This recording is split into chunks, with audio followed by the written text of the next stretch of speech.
Stalkers, I'm Kathryn and today I'm sharing with you how Belgium ruined me, the good, the bad, and the strange and random. So I have been in Belgium now for over a year and it blows my mind because I cannot believe it's been that long. And so in that time, I've learned a lot and I want to share that all with you. So let's start with the category of things that are sort of strange or random or weird. So first up is running in the rain. And so I want to do a call of action to this first because I grew up with this story called The Cat in the Hat. And I want to know if you're Belgian, have you heard of this story? Because I've been asking around and nobody's heard of this story and it's cool, but I'd be really curious to know if it came to Belgium because culturally I don't think the story would work.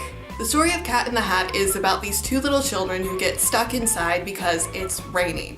So they can't go out to play and they're really bored and their mom goes out, and when she leaves, this magical cat comes and creates havoc in the house. I would say growing up in America, we do have this mindset that you can't go out in the rain because you'll catch pneumonia. And so whenever I see people running in the rain, the first thought in my mind is they're gonna catch pneumonia, and then there's this second thought, oh crap, no, they really are going to catch pneumonia because I know so many people who have caught it in Belgium.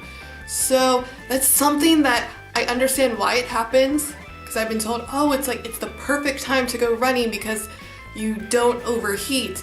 That is ingrained deeply in me. It freaks me out. Like, I don't like that at school they let the kids play in the rain. It just, oh, it's hard. Just so hard. Second up, signs.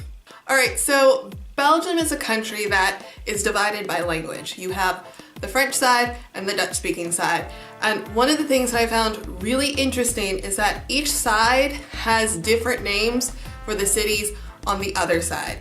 And I don't know why I thought this, but I thought the French-speaking side of Belgium would just call Ghent, but they don't. They use the French word for it, which is, no, what is it in French?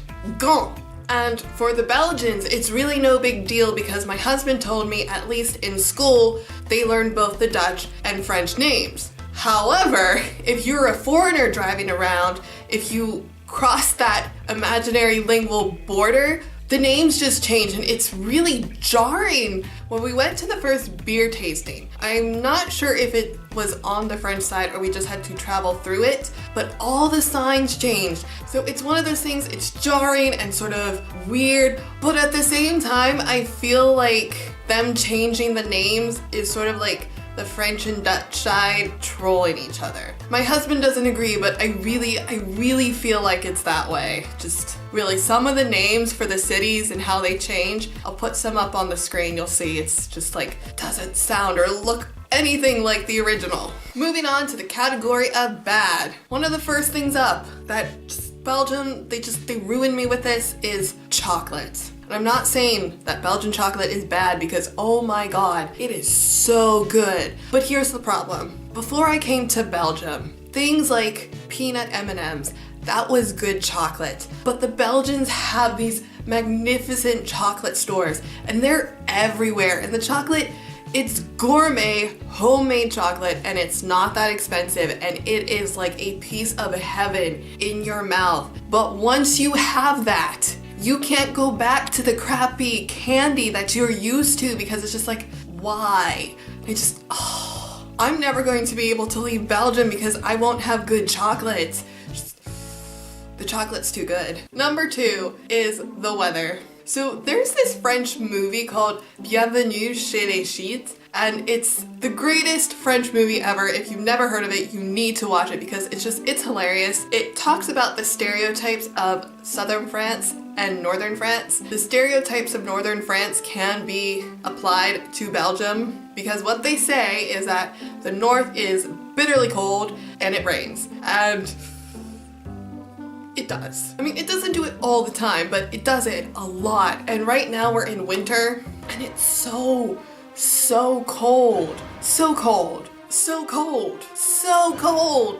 The rain I don't have an issue with. You know, I even caught myself a couple days ago looking outside and thinking, oh, it's not really raining. Even though it was, it's just in my mind, it wasn't a heavy rain, so it was okay.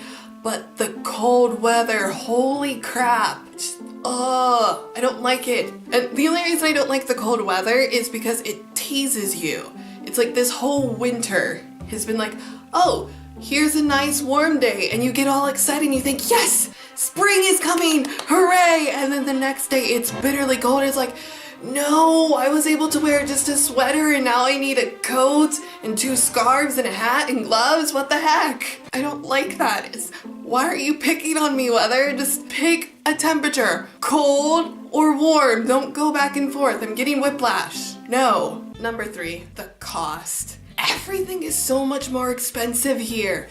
Going out to a restaurant, getting gas, the groceries. Ooh, that's like a big hole in the pocket, and it's bad because nobody likes to spend more money. That's it. Oh, I miss things not being as expensive, particularly when it comes to restaurants. When we were in France, we probably went out maybe once a week, once every other week, but we can't do that in Belgium because it's so expensive. Maybe once a month. Yeah, it's bad because I miss going out to eat. And the restaurants in Belgium are really nice. They're really expensive. And the last category up, the good things. First, integration classes. When you go to Belgium, when you do your residency card, you're going to be instructed to go to the immigration office where you will have to sign a contract that states that you will take an integration class and 2 levels of Dutch. They are mandatory, but I can say anyone who wouldn't want to take the integration course is just a fool.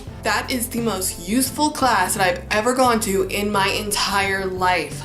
Oh my goodness. I wish we had an integration class in France because there's so many things that despite living there for 10 years, it's like I still got into those moments where it's like I screwed up because I didn't know you were supposed to do it this way, or I didn't know I was responsible for this because it was just different back home, and it never occurred to me to ask, hey, is this going to be different? They solved that problem in Belgium by giving you an integration class, and it's this great informational class where you learn about how to buy a house and everything involved in that, how to rent a house and everything involved in that, healthcare, your pension, your retirement, how to open a bank account, the responsibilities of like your employer, just all this really useful information that you may not know, nobody thinks to tell you, and typically it's difficult to find out, especially if you don't speak the language fluently. So 2 thumbs up, A+, 20 points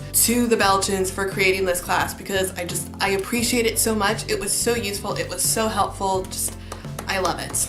Number 2, the people. I love the Belgian people so much. There really is not enough nice things that I could say about them. You guys are really, really impressive. Just like the kindness that has been shown to me, how willing people are to help me, the lingual skills that I've seen with the Belgians, it's like it blows my mind. When I first came to Belgium, I was really worried about my inability to speak Dutch that well, and that hasn't been an issue. Everyone is more than willing to speak English with me, or if they don't know English, they'll speak French. And if they don't speak French, then they'll draw pictures or they'll use charades. They will do whatever it is that needs to be done in order to communicate with me, and I appreciate that so much.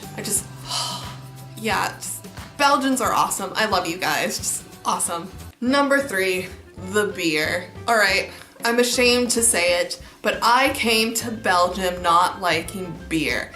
In my mind, it was just this disgusting drink that I tried when I was in 4th grade. It tasted like crap, and that's how all beer tasted like.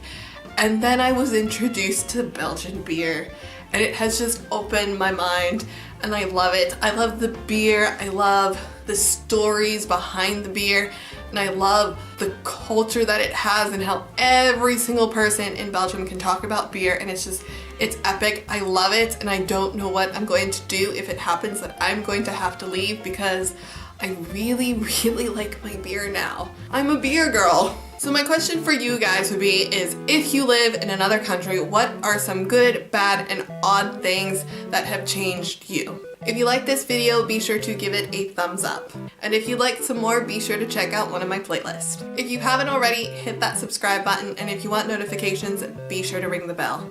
You can follow me on Twitter, and as always, my social links are in the description below.